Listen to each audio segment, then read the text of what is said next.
Instagram in-laws. It's your girl Vera SIDIKA, of course. Yes, I mean social media in-laws, Instagram in-laws. I don't know who came up with this name, but whoever did come up with this name is a genius, because for some reason I like when you guys call yourselves Instagram in-laws. It makes me feel like part of you and you're part of me, and literally like everything in my life involves you and we are on a journey together. I mean, it's just awesome. So yes, today's topic is a little bit different, and it's about what's on the stick. I know everyone wants to see what's on the stick. Oh my god, is she pregnant? Oh, how many weeks, how many months, how many, everyone is curious and everyone wants to know what's going on in my life right now, and don't worry, we're gonna get to that. So first things first, I am single. Yes, I mean, Instagram in-laws, your brother-in-law messed up again. Well, like you all know, I always do my part. I am the best and the sweetest person in a relationship, and I fall in love so deeply. I fall in love so wholeheartedly, and I have this unconditional love for people, and for some reason I always get messed up. I mean, it's like I don't have luck with love. I don't know, but anyway, so that's just it. So yes, I am single. I am no longer in a relationship, and reason why I'm single right now is because he broke up with me again. Yes, he broke up with me because I did not give him money that he wanted me to. He wanted me to give him 500,000 because he wanted to buy a new Mercedes after trading in his car, and he needed 500,000, and I told him that I didn't have money at the moment, because I remember I just went to Dubai and I spent a lot of money partying in Dubai. It was my birthday, so I spent like 2 weeks in Dubai, and I did buy a watch for my birthday as well. I bought a very expensive watch, so I didn't really it wasn't a good time for him to ask me for money, so it was kind of like an awkward situation. And he asked me to give him 500,000 2 days after we got back together. So that's also another thing, because listen, ladies, I mean, when someone breaks up with you and you are moving on with life, and then they show up in your life and they want you back, there's always that question we always have as women, like, why is he back? Like, why is this person back into my life? Like, what do they want? Do they forget something? Do they want something from me? Like, are they back because they love you, or they just back because they miss the good life and the good lifestyle and all that fabulosity, whatever it is. So it was that situation where we just got back, and I was asking myself, like, why this guy come back? I asked him a couple of times, and he said, oh, because I love you, I missed you, I felt like a part of me was missing, and give me a second chance. And I do believe in second chances. I mean, it's like life is too short, and I feel like people do make mistakes, and then do realize they've made mistakes. They always come back to their senses and they give it a try, and I thought that was the case. But 2 days after we reconciled, this person asked me for 500,000 because he wanted to buy a car, like I said. He was trading in his car and putting up money as well to get a new car, and that was a Mercedes-Benz, of which that was questionable, because, like, hey, I mean, if you get back together with someone, you take time to reconnect, you take time to build that friendship, you take time to build a relationship, you take time to build the feelings back on, and get to know what have you been up to since the breakup, what changes have you made in your life.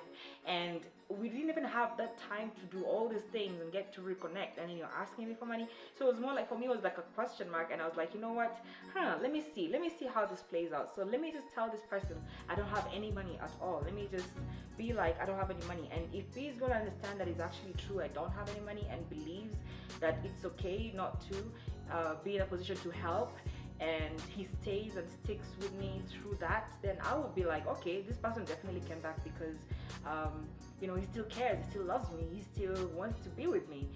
But the mistake that this person made, I mean, at least this person could have been a little bit more smarter, and pretended like he's not even faced by the fact that I didn't help in buying the car, is he messed up because he went quiet on me when I told him that I didn't have money. He was quiet, he went mute, and I remember this time I was in Dubai when he asked me for money, and he was not in Dubai, and I sent him messages and I told him, hey, to be honest with you, first of all, I'm not in a position to help, da da da da da da.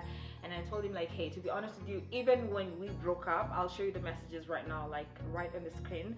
I told him, like, even when we broke up, to be honest with you, I felt very comfortable that nobody was asking me for money and nobody was putting me in situations where I have to pay all these unexpected small bills here and there.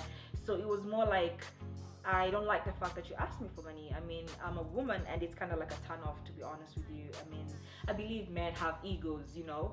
Men with egos don't go asking women for money, no matter how bad the situation is, unless like it's you've been together through thick and thin and you've been there, you know, for each other. But this is someone who's never done anything for me at that time. So you're thinking like, okay, you've not done anything for me. It's not like I'm wanting you to do something for me to do something. No, but at least if you are someone who's responsible, if you are someone who cares and takes care of his girl or his woman, then those situations are not a big deal to the woman. But if you just keep taking, relationship is all about giving.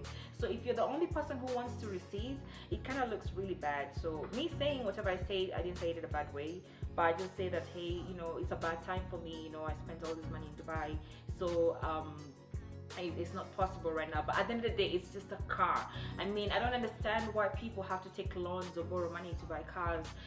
If it was a situation where it's an emergency, a surgery or an accident or something like that, it would make sense. But someone asking to put in all their money and all their hard work in a car, it doesn't make any sense, because I believe you have to make wise choices and, you know, proper investments. So for me, it was like, it's not an emergency, it's just a car, it's not a big deal, you always get it next time.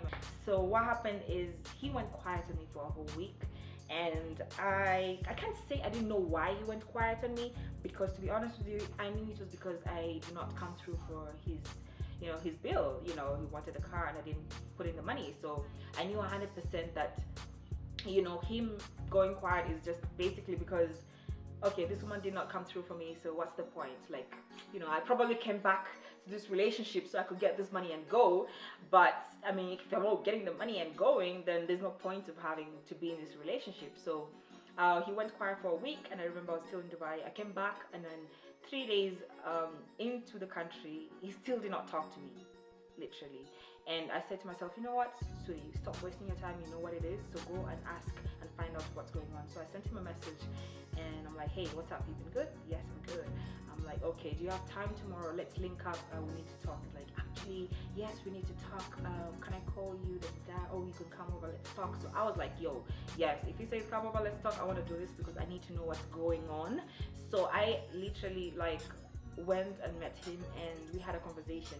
And he looked moody and stuff, you know that kind of look someone gives you when you know what's up. So I was like, okay, what's up? Are you good? You're good? It's like, yes. Like, you look like you're good. I'm like, yeah, I had friends over. But anyway, so yes, that's what happened. And he says that, you know, I've been thinking a lot, and this is not working out. This relationship is not working out, and believe that, you know, it's just best if we just go in separate ways. And I told him, first thing I told him was like, I know it's because of the money, right? It's because I did not come through for you when you wanted to buy the car. Because to be honest with you, I can buy someone a car. I mean, it was just 1.4 million shillings. I mean, how much is that? My watch cost more than that, so it wasn't like a big deal for me. But I just wanted to know that this was someone genuine. You do things for someone who's genuine. You do things for people who are worth it. You do things for people who deserve it, not for people who are there to take advantage of you.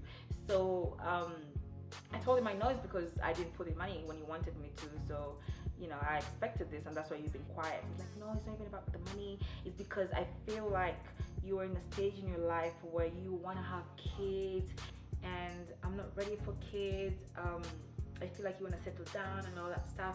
And I was like, hey, like, this is crazy, because I mean, if it's kids, everybody knows he's the one who wants crazy. Like, he's crazy about having babies. He's the one who wants kids. He was posting about it every time, like he wants to get me pregnant and stuff. So if it's about kids, he's the one who's going crazy about it. It was kind of like confusing. And I remember telling him, like, you know what, okay, I understand. Probably you feel like you don't want to have kids now, so it's cool. We could take our time and, you know, just calm down and wait until the time is right. We could just, you know, like, go ahead, be friends, have fun, travel, you know, party, and, you know, just make the best out of the relationship. And then all these other things will come in later. We don't have to talk about it. It's not a big deal. So I was just trying to be, you know, considerate, of course. um, because yes, when it comes to all that baby stuff, I started thinking about babies when I turned 29 after my birthday. So that only came in later. Like, okay, I feel like I'm 29.